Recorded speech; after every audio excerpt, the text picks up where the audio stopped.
Welcome to the Bold North Breakdown, everybody, here on IE Sports Radio, your direct feed for all that is sports.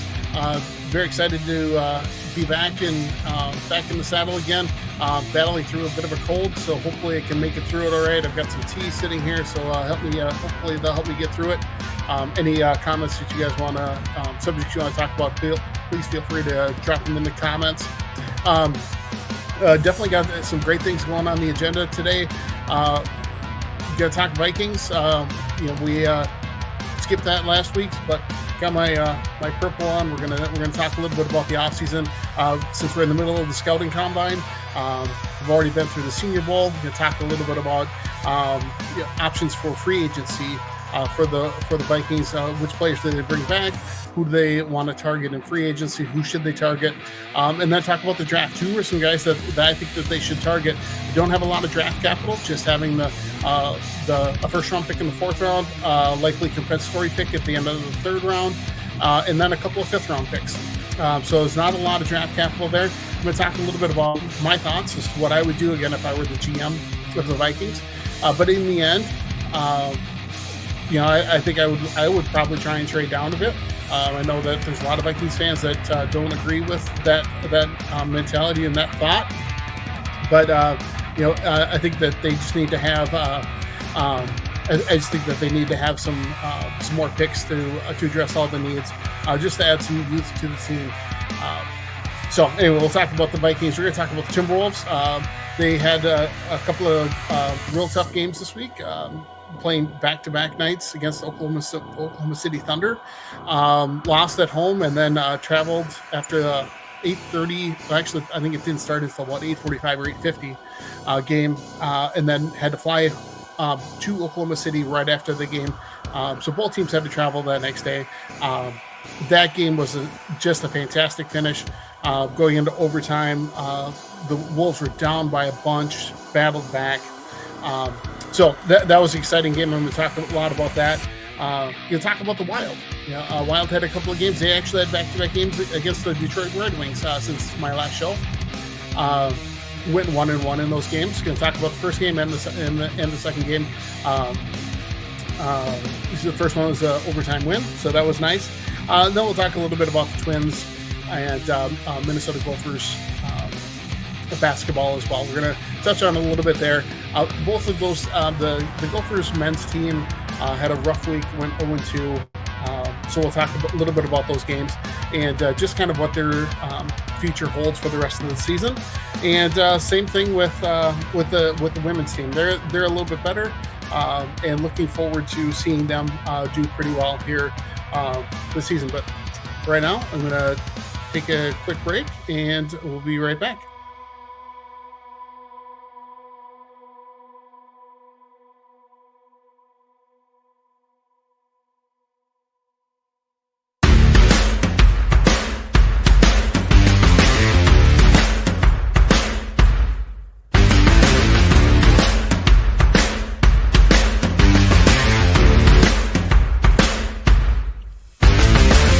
IE Sports Radio fans, this show is brought to you by Planet Jerky Premium Brisket Beef Jerky. Planet Jerky is the official jerky of the 2022 California League champion Lake Elsinore Storm, Single A affiliate of the San Diego Padres. This all brisket jerky has gluten-free options, contains no MSG, no sodium nitrate, is low in sugar, and high in protein. Go to their website at planetjerky.net and follow them on Instagram at Planet Jerky. Planet Jerky, the jerky that's on a whole other planet.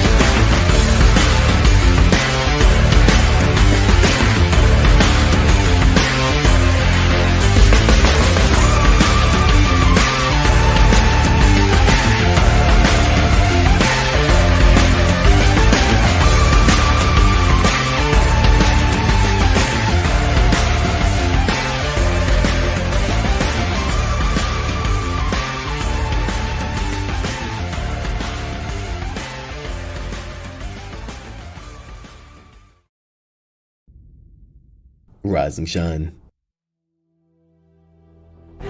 It's 4 a.m. The stars are still out. The sun is beneath the horizon, but it's time to punch in and go to work.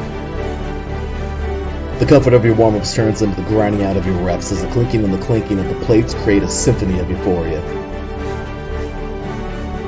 There's no other feeling like it. Earn it, burn it, and take what's yours. IE Sports Radio has proudly partnered with Vital Apparel, a brand that not only fits great, but also promotes and donates to mental health research. Use our code IESR to get 15% off their comfortable and inspiring gym wear and help them on their amazing journey to support mental health. Go hard, take part in your iron therapy, and be strong. Because when your mental health is as strong as you are, there's no telling how far you'll go.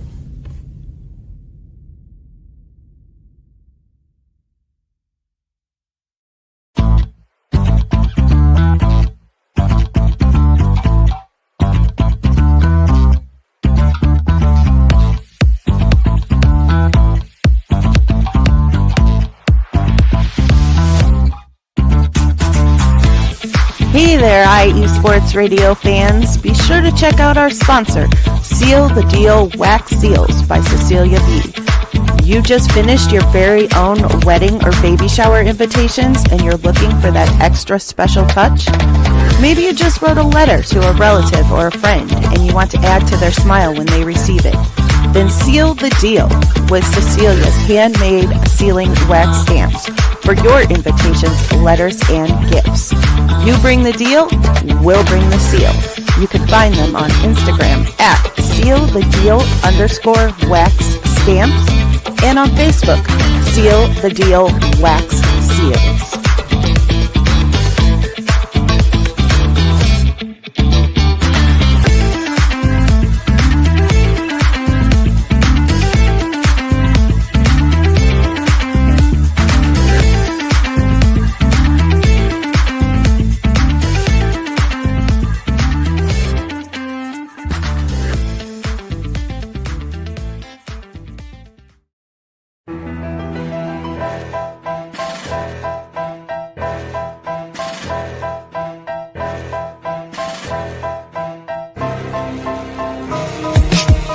For the last 10 years, IE Sports Radio has been bringing you amazing content ranging from interviewing legendary athletes, coaches, and other authorized media personnel to building tailor-made shows dedicated to all major sports cities around the country. Make sure to follow us at IE Sports Radio on X, Instagram, Facebook, TikTok, and YouTube to keep up with the latest in sports and with all of our shows. Also, make sure to check out our daily updated website at iesportsradio.com. At iesportsradio.com, you can see our daily show schedule and check out all of our show pages with personal bios to learn a little bit more about each of our awesome hosts. In addition to our show pages, you can catch the IE Sports Radio blog, Hall of Fame, Fans of the Month page, and our merchandise shop including t-shirts, tank tops, caps, long sleeves, hoodies, and more. For now over a decade here at IE Sports Radio, we've continued to be by the fans, for the fans, and we thank you all for your support and for making IE Sports Radio your direct feed for all that is sports.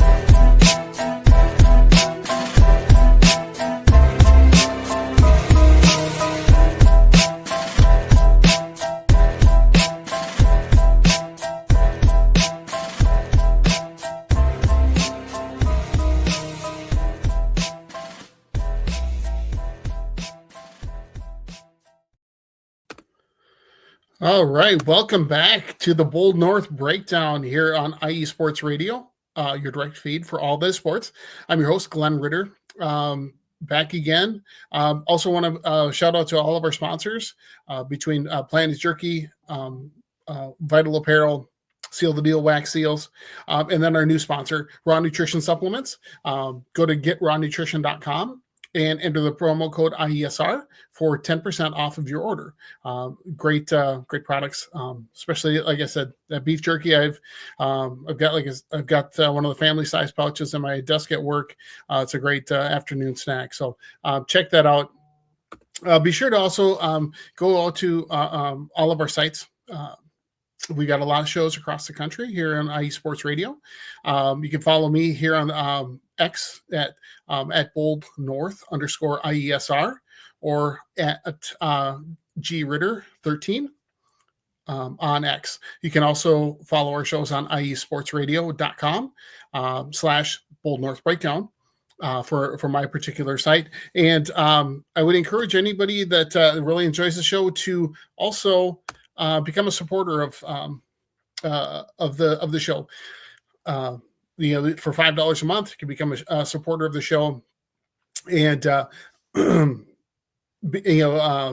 guess I would do shout outs to you every week, do some interviews occasionally, have you on, talk about your favorite subject, whatever that might be.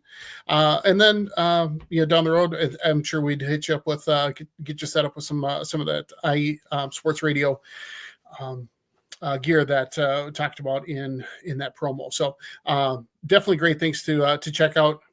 Again, $5 a month. You do that for a few months in a row. That really does a lot to help us keep this site running. So anything that you can do there would be greatly appreciated.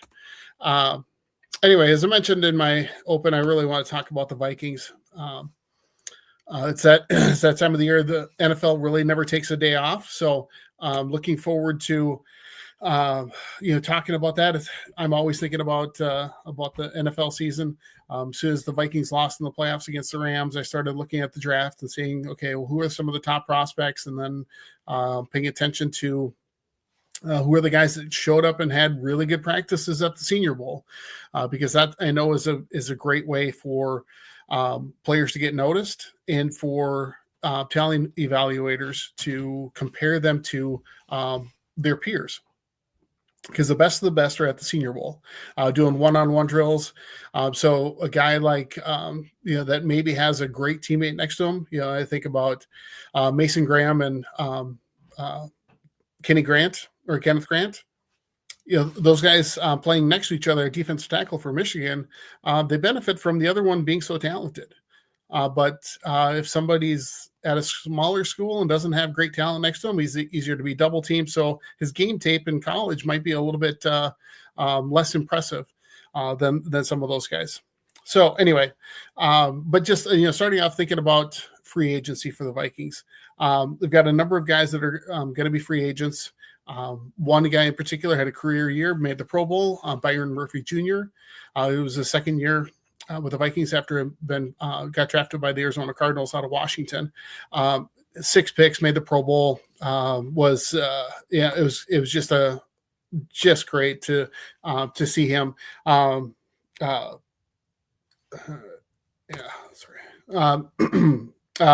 Just to see him perform.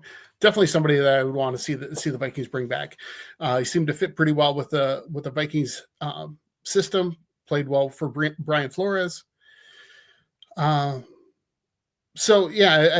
definitely somebody I want to have come back. One thing that they did with his contract, though, just recently was that they pushed back the void date to just before the free agency starts, which means that the Vikings cannot apply the franchise tag to him. So, which I was kind of surprised by, because I thought he would be one of the top targets to bring back. But in my mind, I think my gut tells me that they're going to put the franchise tag on Sam Darnold, and hopefully they can find a taker that wants to trade for him, because I think there's going to be a number of teams in the quarterback market that would love to have a guy like Sam Darnold under center for them. He was great. He was great last year during the regular season. Things kind of fell apart at the end, obviously. But I think he'd be a good quarterback for a lot of different teams. I don't know whether that's the Raiders, the Browns, Giants. There's a number that would be looking for a quarterback, and there's only 2 really towards the top of the draft this year, between Cam Ward and Shedeur Sanders. I think some people might like Jackson Dart, but I don't think he'd be top of the first round player. That'd be somebody that maybe the team would trade back into the back part of the first round to select him, or take him in the second round altogether. Because most of the teams at the back of the first round don't need a quarterback. They're all doing pretty well there. But anyway, so with that, I think that that's always a possibility, to be able to recoup some of the draft capital that we've lost over the past couple of years with some of the trades. Because right now, going into the draft, the Vikings have the number 24 pick. It looks like they'll probably have number 97, which is the first compensatory pick of the third round. And then a couple of fifth round picks, number 140 and 161. So the thing is, like, going into this, they're going to need, in my mind, we need help at the interior offensive line, both guards and center. Garrett Bradbury's been okay for the Vikings over the years. He was a first round pick, but I just don't see him being just being here much longer. I think his contract is up after the 2025 season. So I think having somebody in place that can take that spot for him eventually would be great. Maybe that can be found in with one of those fifth round picks. But there are also some good solid candidates in free agency. When I think about that. But anyway, so I think we need to get interior offensive line. I think interior defensive line is a huge need for the Vikings. We've got Harrison Phillips, and we had brought in Jerry Tillery this year.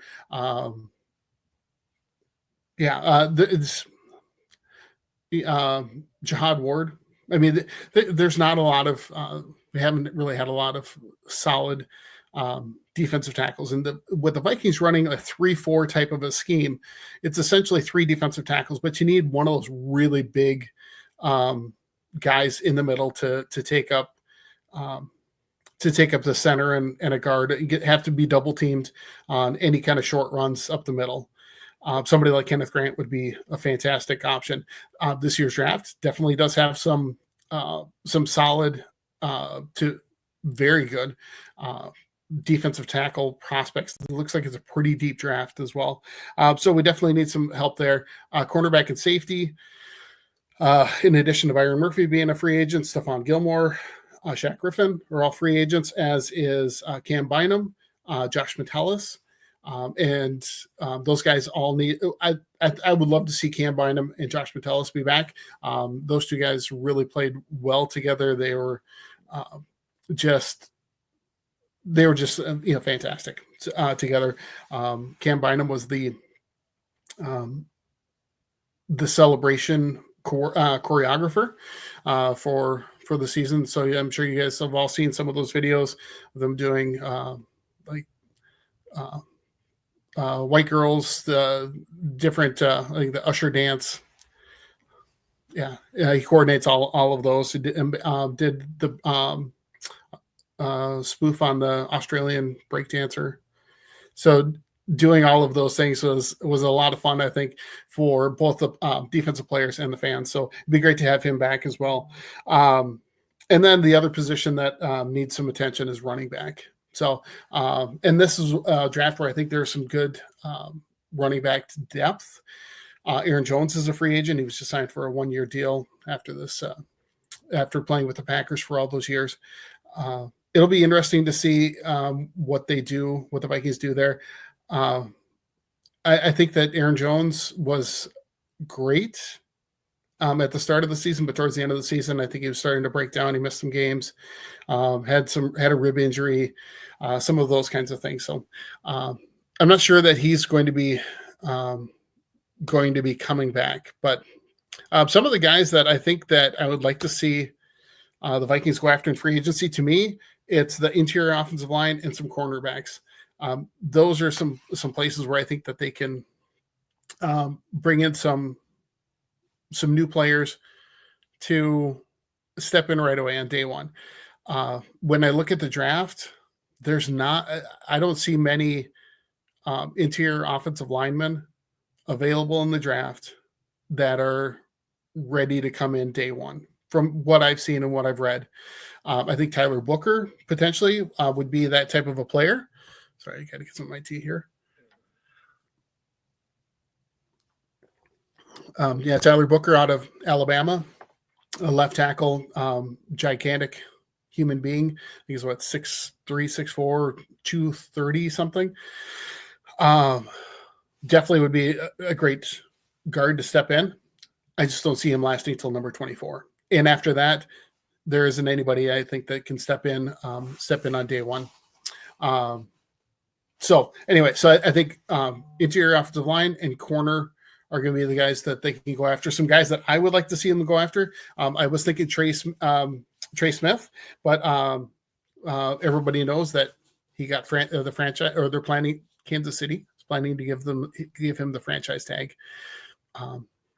this offseason. So he's off the board, but he was somebody that I thought would be a good fit on the Vikings offensive line. But there's some other guys. There's Will Freeze, Drew Dahlman, who's a center, Tevin Jenkins from Chicago, Kevin Zeitler, even though he's a little bit older, for a couple of years would be a solid guard to start and hopefully groom somebody that they could pick up in the draft potentially. Mekhi Becton was a great surprise to see him move from tackle with the Jets to guard with the Eagles, and played pretty well. So those are some of those guys that I'd like to see at corner. Bring back Murphy. DJ Reed, I think, would be somebody that would thrive in the Brian Flores system. One other potential name that I don't know if the Packer fans think Jair Alexander is going to be released, but it sounds like there's some thoughts or potential in that happening. If that does happen, I wouldn't mind having him on the team. He's had trouble staying healthy the last couple of years, so you'd have to show that he is healthy enough to play. But he's got some man cover skills. He has a little bit of a swagger. The one thing I would be a little leery of is would his personality fit in with the rest of the locker room? He seems he's always been pretty abrasive, in my opinion, as a Vikings fan. But maybe when he's on my team, it wouldn't bother me so much. I don't know. We'll see. But anyway, so those would be some of those guys. Defensive tackle. There's a couple of guys out there that I've seen other Vikings fans talk about. Milton Williams from the Eagles.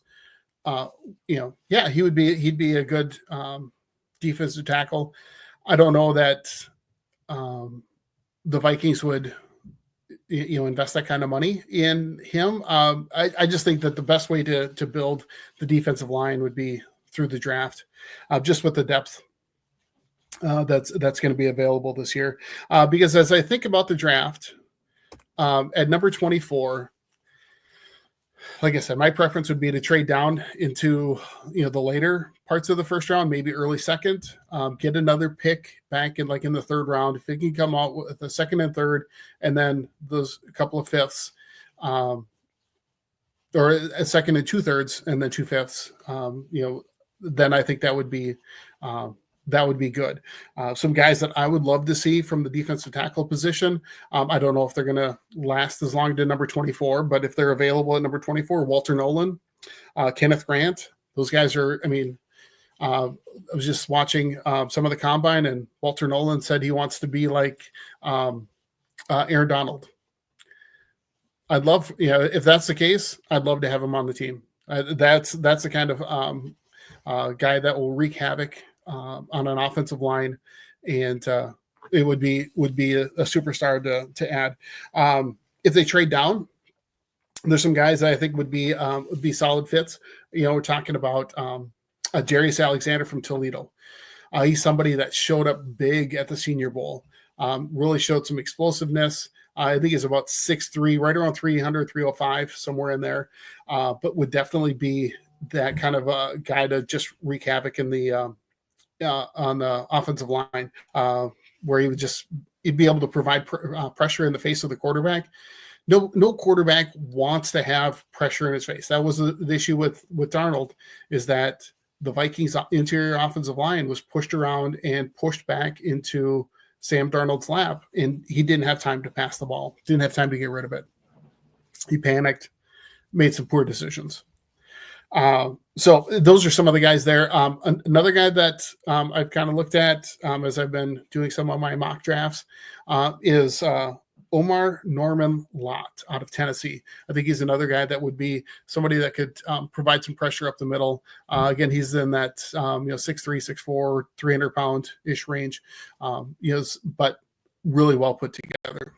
So other positions that would potentially be on the board or of interest. I think at corner, if having a shutdown corner is again something that the Vikings haven't had since this guy, 2'9" Xavier Rhodes closed, and somebody like Jade Barron would be good, who I think should be available around number 24. Siobhan Ravel out of Eastern Carolina. He's coming off an ACL injury during the season, so it's going to be interesting to see how what his medicals look like, because he might drop down the board. Most mock drafts I've seen has him going before number 24, but we'll see how the medicals play out with that. Benjamin Morrison out of Notre Dame would be another potential corner.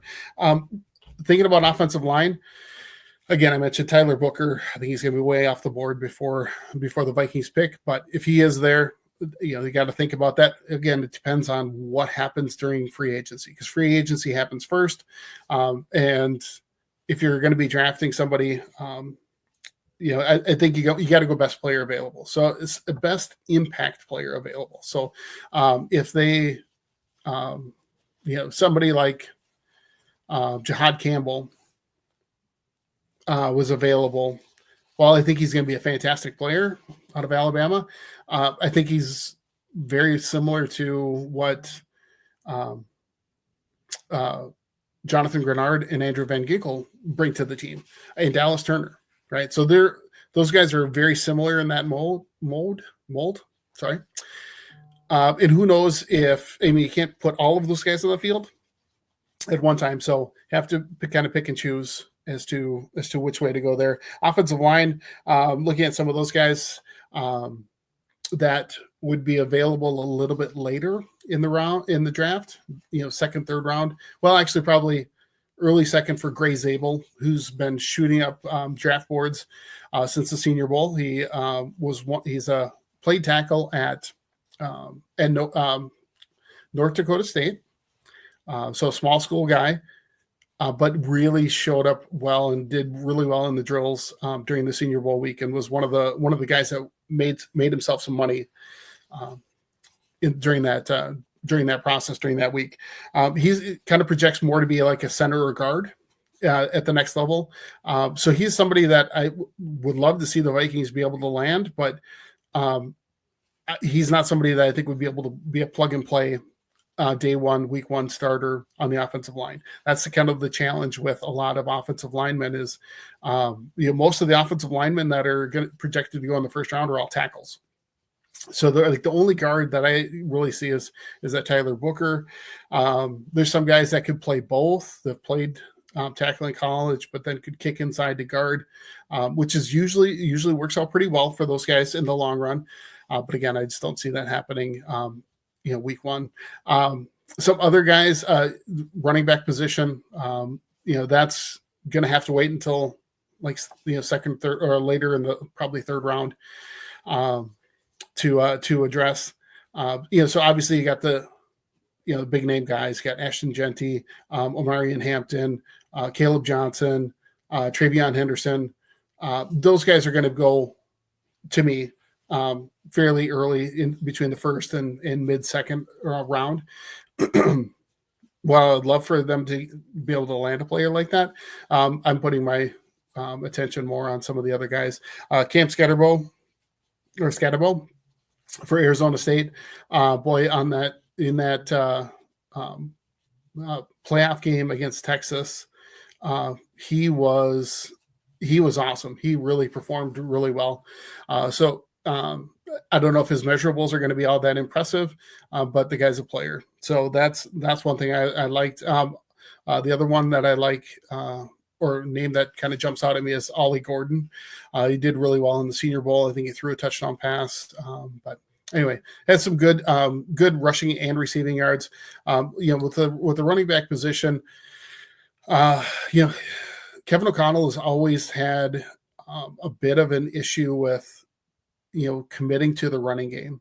He loves to pass the ball, but I think he needs to have somebody in there that can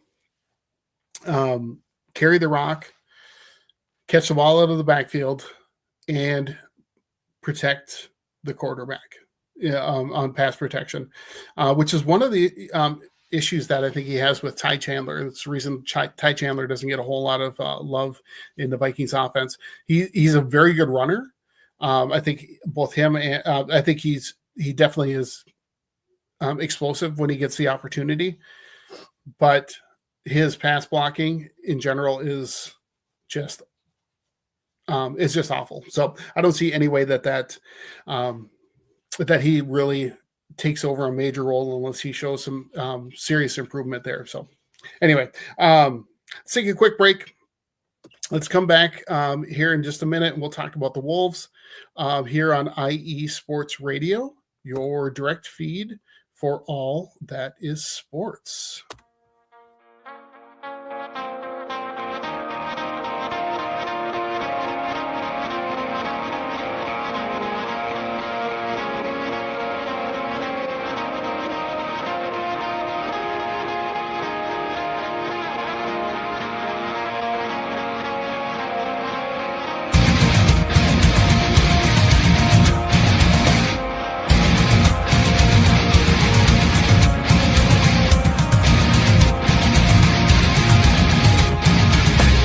Hey sports fans, do you like wine? Well, we've got the show for you. This is Let's Wine About Sports, a show where we talk about wine and sports simultaneously. From the classic Cabernet Sauvignon all the way down to the grapes that you've never even heard of before. Oh yeah, we cover it all. And we'll talk about a little bit of sports as well. Football, hockey, collegiate, women's sports, it doesn't matter. We're going to talk about it all, and we're going to whine about it all. So join me Monday at 8 p.m. on IE Sports Radio, your direct feed for all that is sports.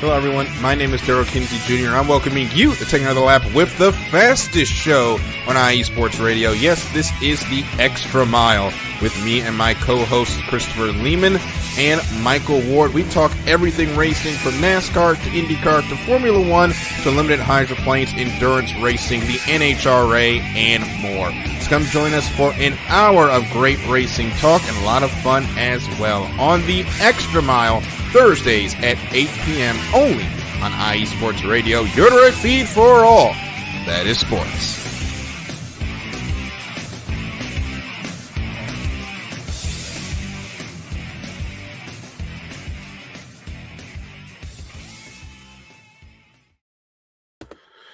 Welcome back to the Bold North Breakdown here on IE Sports Radio, your direct feed for all that is sports. Before I get back into the Wolves, really wanted to just shout out to our Arizona friends here, saying Scatterbo and Justin Jefferson on the same offense would be crazy. I agree. It'd be awesome to see them together. So keep our fingers crossed that here on April 24th through the 26th, I believe, are the dates of the NFL draft, that those things will come to fruition. So be sure to check out those shows, though, between the excuse me, our draft expert Mike, who also runs the Wine About Sports. So he definitely does a great job with his show there. And I was watching the draft show they did over the weekend. It was awesome to see. Then the Extra Mile, talking about the racing. So definitely check out those shows. And again, feel free to like and subscribe to my channel here, and check out all of these great shows on IE Sports Radio, again, your direct feed for all that is sports. So as we get into the Wolves discussion, the one thing that I'm loving about the Wolves right now is some of these young guys are really stepping out. The Wolves have been dealing with some injuries. So they had a couple of games this past week. They lost to Houston, lost to Oklahoma City, and then they beat Oklahoma City during those 3 games. All 3 of those games, they were without Julius Randle, Dante DiVincenzo, and Rudy Gobert. Dante's been out with a toe injury. Julius Randle's been out with a groin strain, and now Rudy's dealing with a back issue. So all 3 of those games, we were without those 3 players, which in essence, I mean, it has to be. Other people had to step up. So one thing that's been going well has been Naz Reid. Boy, he has been he's great. I think he needs to stay in the lineup even after Julius Randle comes back. I know Julius Randle's got an ego the size of my house, but in my mind, the best player to have on the floor as a starter when Anthony Edwards is out there is somebody like Naz Reid. He's able to catch and shoot threes. He's athletic. He can take the ball to the rim. He's just he's a great scorer. Can do a lot of different things. He can block some shots. He rebounds. Active. It's just been a great addition to the team after he was signed as a undrafted free agent. But some of the other young guys that are really stepping up that really had a great week were guys like Jalen Clark, who I've been raving about for the last couple of weeks. He was a second-round pick out of UCLA, tore his Achilles his last year, the last regular season game. Didn't play at all last year. And now this year he's finally healthy, getting some run. And he's started a few games. Like both games against Oklahoma City, he was starting at guard and guarding Shai Gilgeous-Alexander. They put Clark on SGA to try and slow him down, trying to shut him down. Plays great defense. He looks like he's got a future. And this week, just a day or two ago, they converted his contract from a 2-way contract to a regular minimum salary contract, 2-year contract. So because of that, they opened up the ability to sign somebody else to a 2-way contract, and they signed Bones Highland, who was drafted by the Denver Nuggets when Tim Conley was running the operations in Denver. Now he's the Timberwolves head executive president, kind of whatever. I'm not sure exactly what his title is, but I think it's president of operations, of basketball operations anyway. So I like that. I like that idea. But some other guys that have been stepping up was Terrence Shannon Jr. Boy, he had a couple of really good games. I'll talk about, like in the second, I'm going to kind of skip over the first couple of games. Friday night on the 21st, they had a 121-115 loss to Houston. Houston's a pretty good team. Ant had 37 points, but not a great shooting night. He was 13 to 32 from the field, 4 of 14 from 3.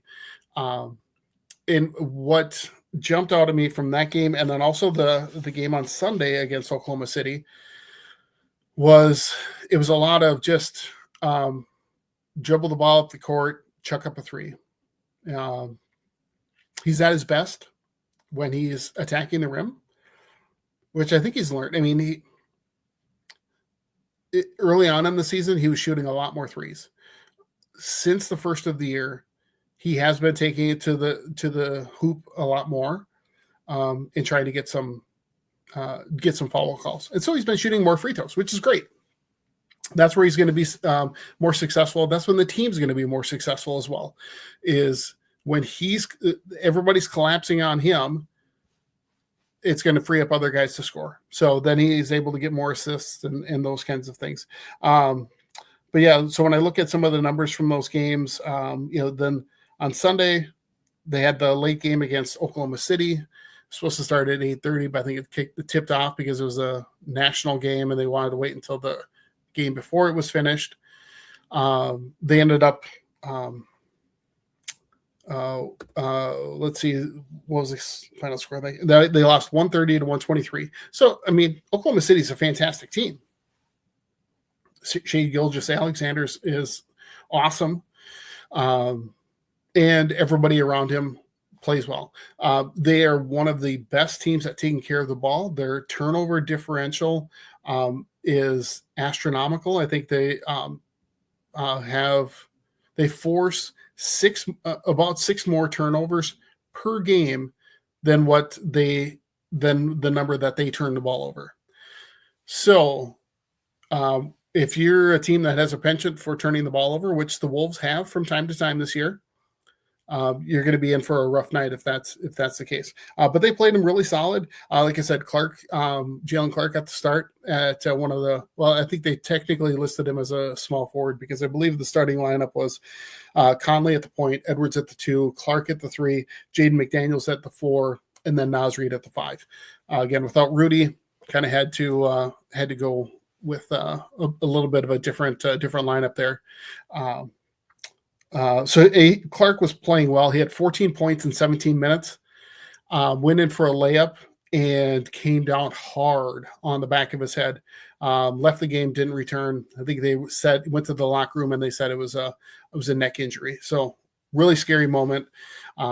He was laying there on the floor for quite a while. I'm surprised the referees didn't stop the game because after the Wolves scored, he was down and it was very apparent he was not going to be getting up. Instead, the Thunder inbounded the ball, went down, got a fast break. Well, actually, no. No, I take that back. The Wolves had to foul somebody right away because once he was down, they're like, okay, well, we can't play 4 on 5. So they fouled somebody to get the medical professionals out there to take a look at him. But he was really shaken up. It was good to see him back the next night, which was awesome.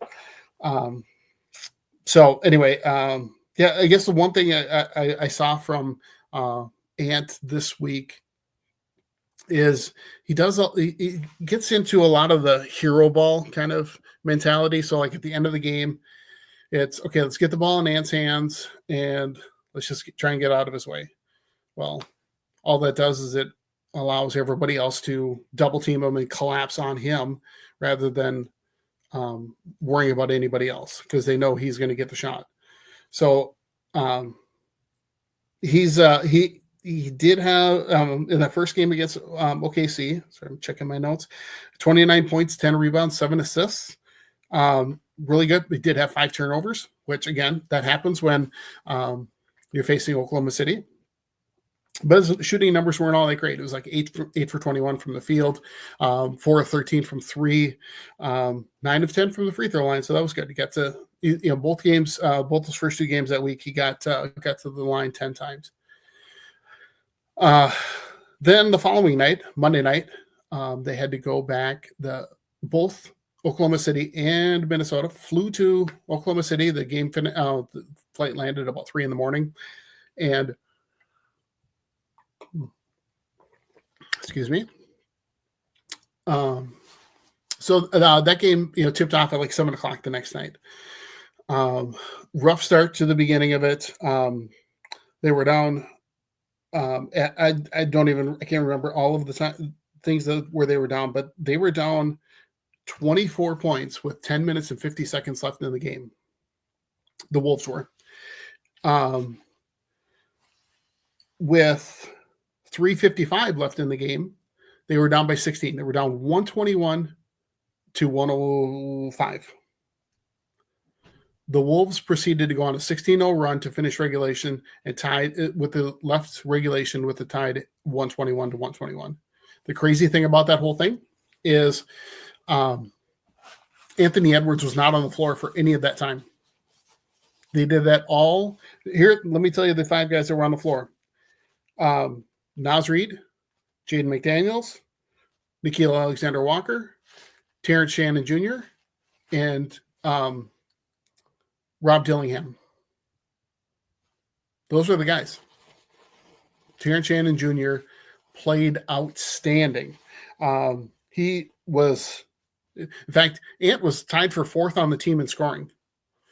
The leading scorer for the game was Jaden McDaniels. He had 27 points, 10 rebounds. Nas had 22 points, 11 rebounds.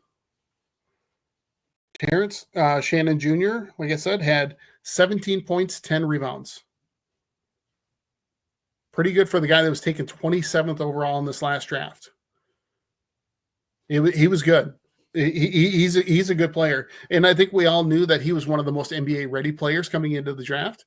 But his pace that he plays with is really pretty awesome. He when he gets the ball, he's like a freight train going to the rim. And being he's a lefty, I think sometimes that throws guys off. But like I said, he's just a freight train, and he's not afraid to play some defense either. One surprise with that stretch run was Rob Dillingham getting those key minutes and really playing pretty well. As I've mentioned earlier on previous shows, I think Rob Dillingham has the potential to be a star in the league.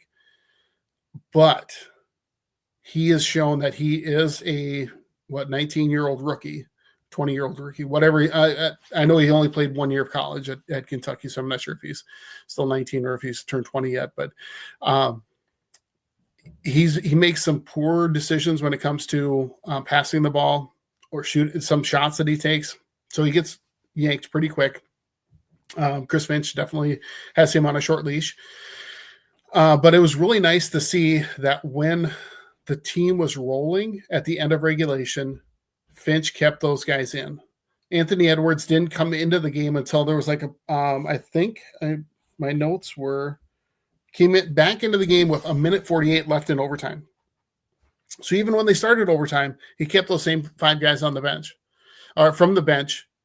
All those guys that were finished the game, they stayed out on the court. That was awesome. It was great to see. They were really playing well. Then it does come back in like I said, 1:48 left in the game, and he finished with 17 points, 13 rebounds, and 8 assists. So he didn't score a lot because his shots just weren't falling, but he did a lot of other things, including one of the biggest plays of the game was a block of SGA with about 11 seconds left in overtime. The Wolves had a 129-128 lead. SGA's got the ball. He knows how to get to the hoop. He's going for that layup, and Anthony Edwards comes in and swats it away. Goes right to Terrence Shannon Jr., grabs the ball, he called timeout, 10 seconds left. And the Wolves inbound the ball. Get fouled. Nickeil Alexander-Walker gets fouled, hits his 2 free throws, makes the score 131-128. And that's how it ended. I know that SGA was trying to draw a foul call on Anthony Edwards towards the end of that game, and he kind of leaned and was shooting off balance and all this stuff. No foul called because it wasn't a foul. He likes to get, he gets a lot of calls, and Chris Finch definitely made some comments about that after the game, which I kind of found entertaining, saying about how Oklahoma City fouls all the time, but they get away with it. It's kind of one of those things, just like in the NFL, if you commit pass interference on every single pass play as a defensive back, you're going to get away with some. Or if you hold them all the time, you're going to get away with some. They're not going to call it on every single play. And I think Oklahoma City kind of has that same mentality of okay, we're going to nudge you. We're going to be subtle about it. But that's what he was getting at, is they like to foul. Yet, and his comment was, but you can't touch Shea or you'll get a foul called on you, which is the reason why he's leading or one of the top players as far as free throw attempts. Now, don't get me wrong, he's a fantastic player. I would love to have him on my team, but anyway, so that's how that game ended. One thing I do want to also say before we go to another break here is Naz Reid. He's just a cult hero here in Minnesota. And I'm going to say it again. When Julius Randle comes back from injury, because I think he's going to be coming back fairly soon. I think Dante DiVincenzo is supposed to play tonight against the Lakers. We'll see. I think he's going to be the first one to come back. But when Randle comes back, I think he's got to come off the bench unless Rudy is still hurt. If Rudy's hurt, okay, then Naz will be the center, and then Randle would play the 4. But Jaden McDaniels has played really well at the 4 when those guys have been out. He's getting good rebounds. He's scoring. His scoring has really stepped up with all of these guys being hurt. Like I say, the number of 20-point games that he's had recently has been great. I think. Looking at my notes, I don't have what he scored in the Houston game, but I think he was close to 20 points there as well. And he's had some trouble shooting threes from the corner. I think he had as I was watching the game, they said he was like 0 for 12 for his last 3-pointers from the corner. So that's a little shaky and disappointing, but all in all, I mean, he's got a big contract extension. He's young. I love the future for this Wolves team. If we can see Clark, Dillingham, Shannon, Ant, Naz, Jaden McDaniels all continue to develop, that's a really good core. And that's not even taking into account Nickeil Alexander-Walker, who has been just phenomenal. His 3-point shooting, so the first game against Oklahoma City, he had 18 points, 4 of 7 from the 3. He is one of the true dependable 3-point shooters for the Wolves right now. So, and he's a free agent after this year. I'm kind of thinking that they might be looking at Terrence Shannon Jr. and Jalen Clark to replace his minutes off the bench. But we'll see. I'd love to have him back, but it all depends on what happens with Julius Randle's. He has a player option for next year at like $30 million, and I hope he doesn't accept it, but he might. But if that's the case, then with the salary cap, they might not be able to afford to keep him. Though with Anthony Rodriguez and Mark Lowry, just going to be the new owners. Maybe they're going to want to don't care about the going over the second apron and things like that when it comes to the free agency and the salary cap. But again, we'll see what happens. So going to take another quick little break here. We'll be right back here with the Bold North Breakdown on IE Sports Radio, your direct feed for all that is sports.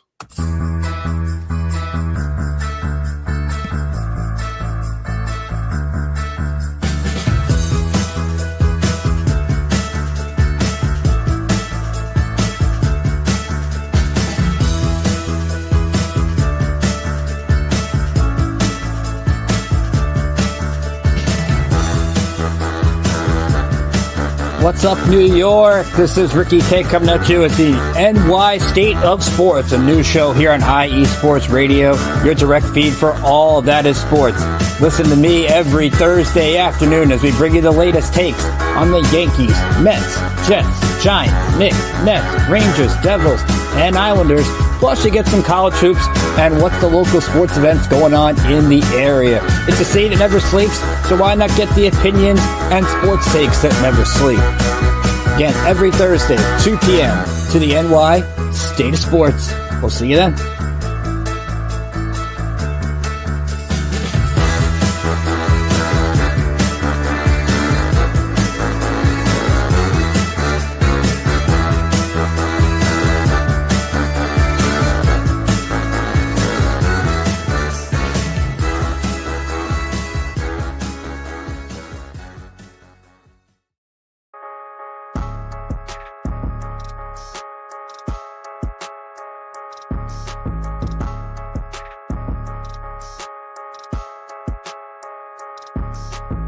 How we doing, sports fans? This is Christian Harvey, your host of Gritsville, USA, your go-to show for all things Detroit and Michigan here on IE Sports Radio.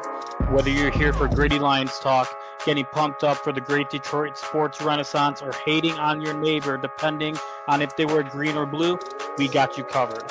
Whether you're in the East, West, or Central, we got you covered. Join me as we tackle through all that the great state of Michigan has to offer in the world of sports. Catch me, Christian Harvey, each week on Gritsville, USA, right here on IE Sports Radio, your direct feed for all that is sports.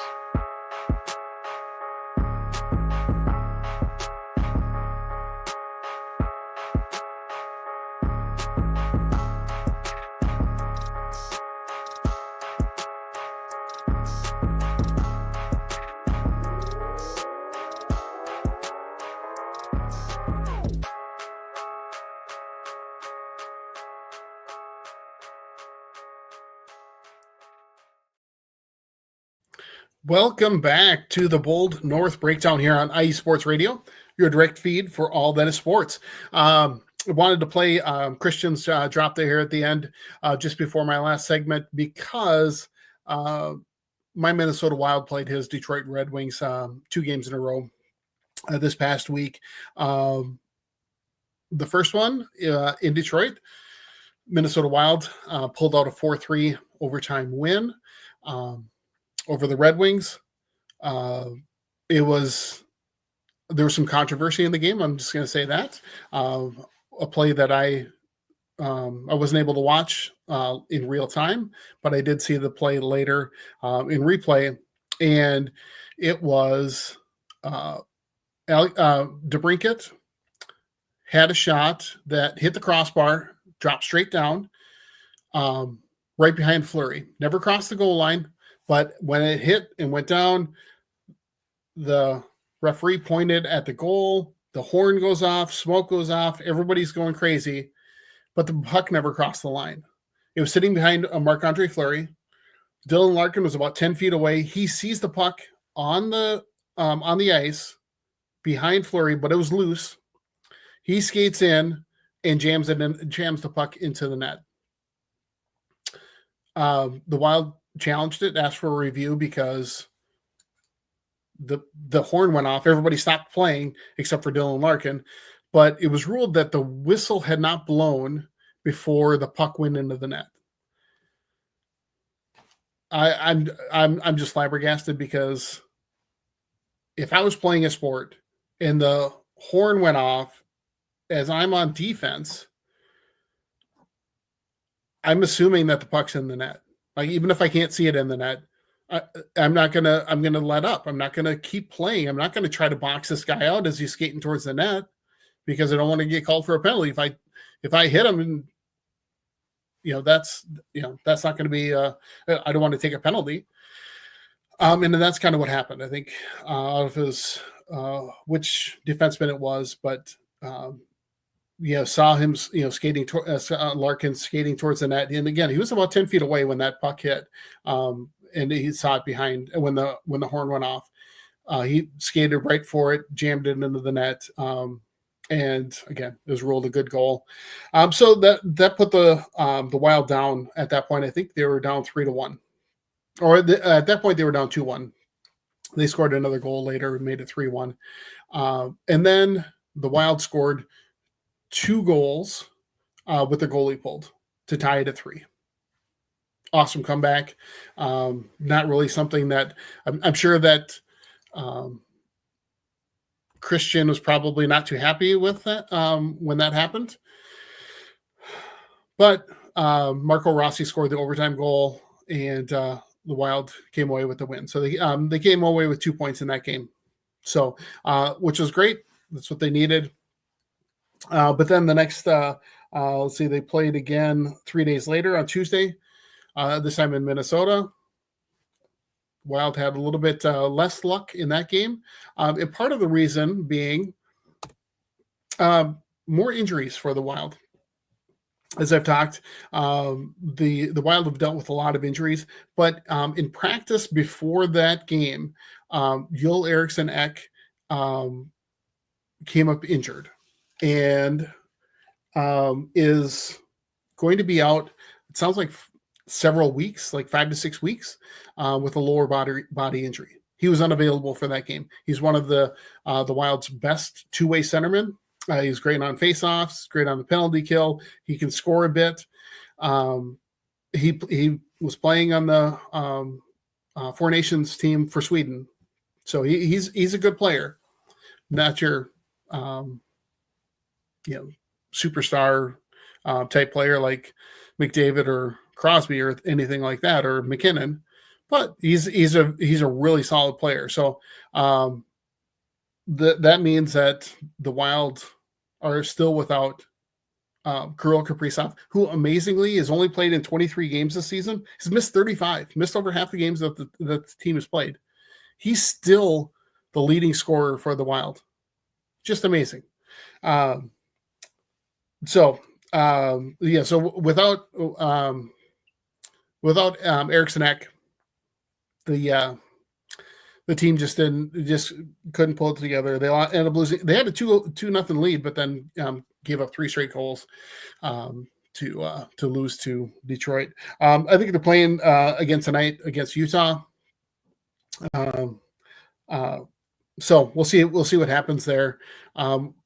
The trade deadline is approaching. It's actually a week from tomorrow, 2 p.m. Central, I believe, is the end of the trade deadline. So we'll talk a little bit more about some of those trade targets. But I do know that there's already some talk going around of who the Wild should try and trade for, because they are still sitting in the 3rd spot in the Northwest Division. So they're in a playoff spot right now. Their strong start to the season put them in that position to be able to weather some of these injuries and things faltering a bit. But the big things that they need with Eriksson Ek out and also with Kaprizov is they need, excuse me, they need some help at center. They've needed help at center for as long as I've been following. Well, the last several years anyway. They've always needed another center to really be somebody that can win faceoffs and help out the penalty kill. They have one of the worst penalty kills in all of hockey, and they need to find somebody that can help with that. Kind of one of those top targets that's been talked about is Brock Nelson, plays for the Islanders.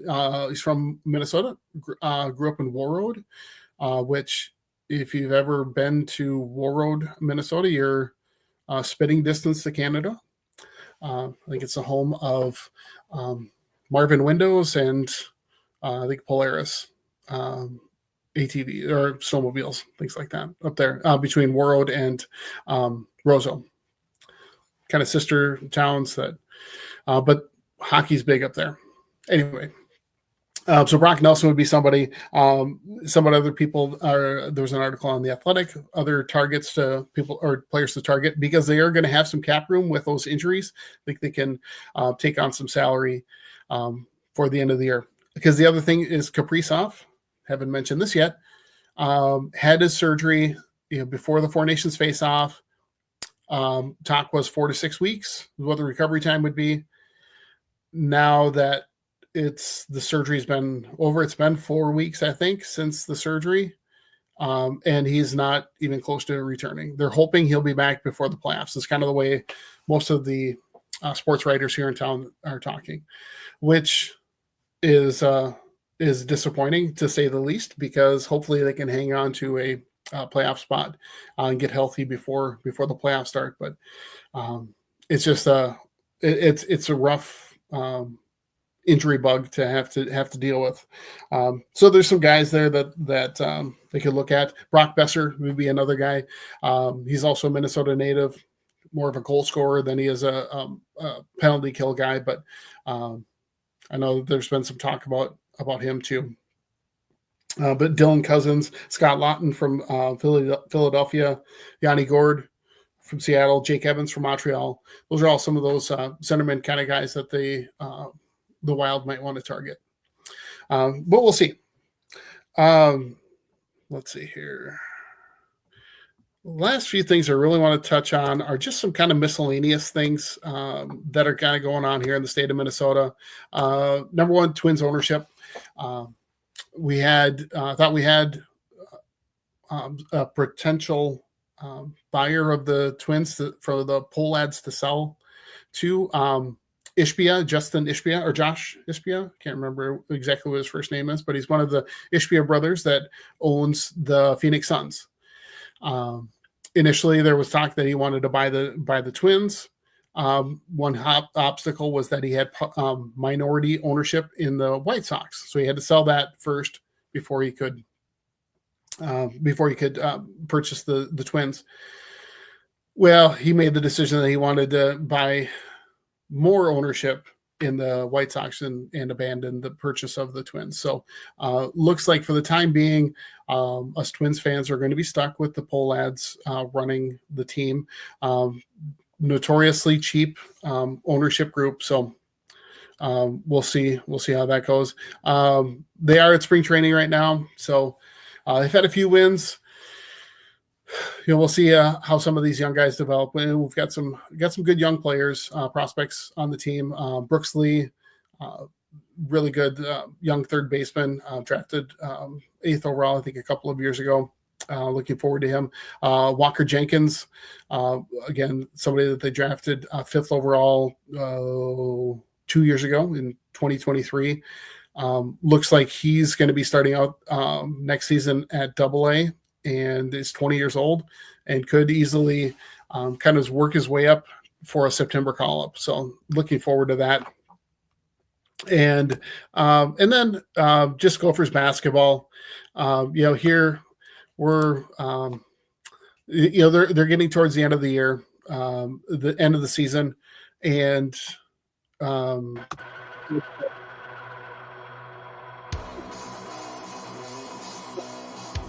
for the team. They're 14-14, sitting at 16th place in the Big Ten. They're not going to be making the playoffs, the Big Ten playoffs. So I don't know. I'm not overly optimistic. The women's team has been looking pretty good. They are 20-9 and sitting in 12th place in the Big Ten, but should probably make not only the Big Ten tournament, but they have a good chance to make it to the NCAA tournament as well for the women. So looking forward to seeing how they can do. Going back to the Twins, let me just switch that over real quick. One player that I was really impressed with last year, and I can't wait to see how he can do this year, is a guy by the name of Zebby Matthews.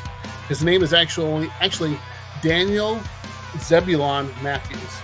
He started last season, the 2024 season, at high A and worked his way up to AA, AAA, and then finally up to the majors for a call-up in August. Just the trajectory that he took through the organization last year was amazing. In 97 minor league innings, he had 114 strikeouts and 7 walks.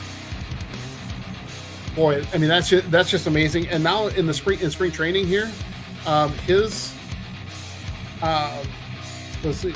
So last year, he his fastball averaged about 94.9 last season. In spring training this year, he's thrown 7 pitches over 97 miles an hour. The highest being 97.4 miles an hour. So he's somebody that I'm definitely looking forward to seeing how well he can do for the Twins this year, and see if he can pick things up, because when he came up to the majors, he was kind of shaky. He had an ERA of like 6.63, something like that, and it was a little rough to watch. Anyway, that's it for my show, guys. Have a wonderful week.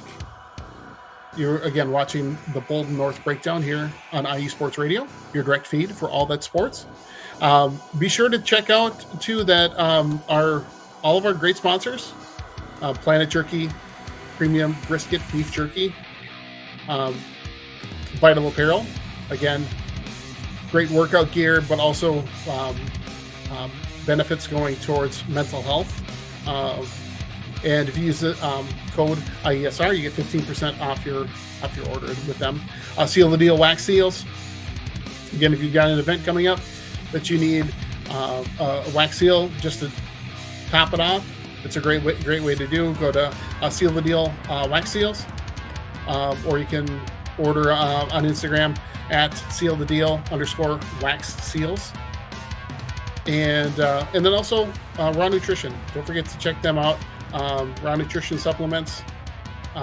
Use the promo code IESR for 10% off of your order.